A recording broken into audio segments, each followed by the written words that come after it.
We wanted to create a demonstration of an environmental asset for the city on our roof here on the 8th floor of 12 Concord Place.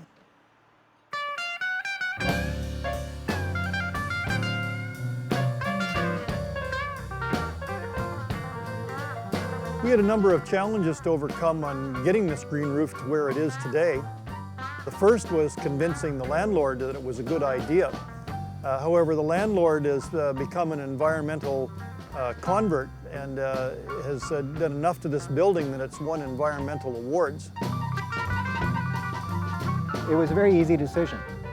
It was so simple because there was the partnership side of it. We had a group, a tenant, a customer, who embraces the environmental and social conscious of doing the right thing if you're going to make improvements to a building.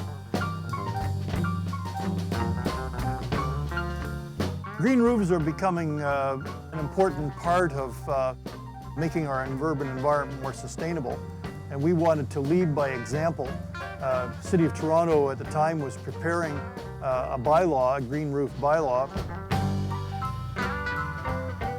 The widespread implementation of green roofs could actually save the city between $40 to $120 million in stormwater infrastructure costs.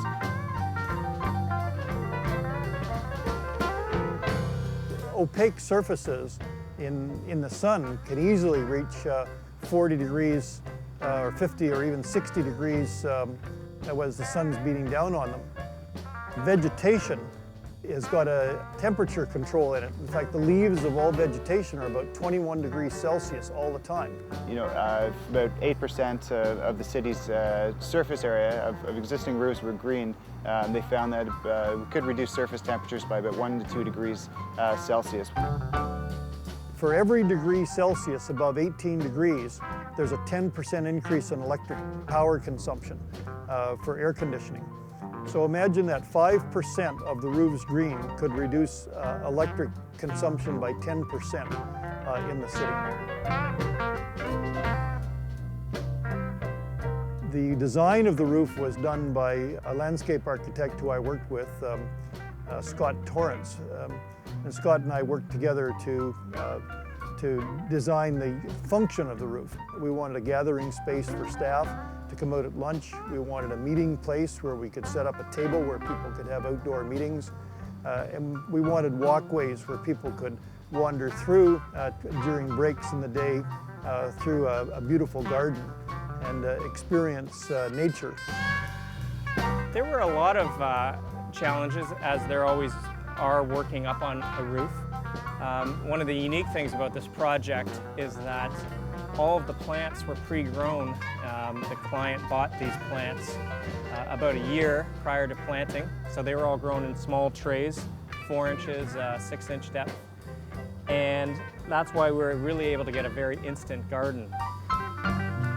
This roof demonstrates a whole bunch of interesting criteria.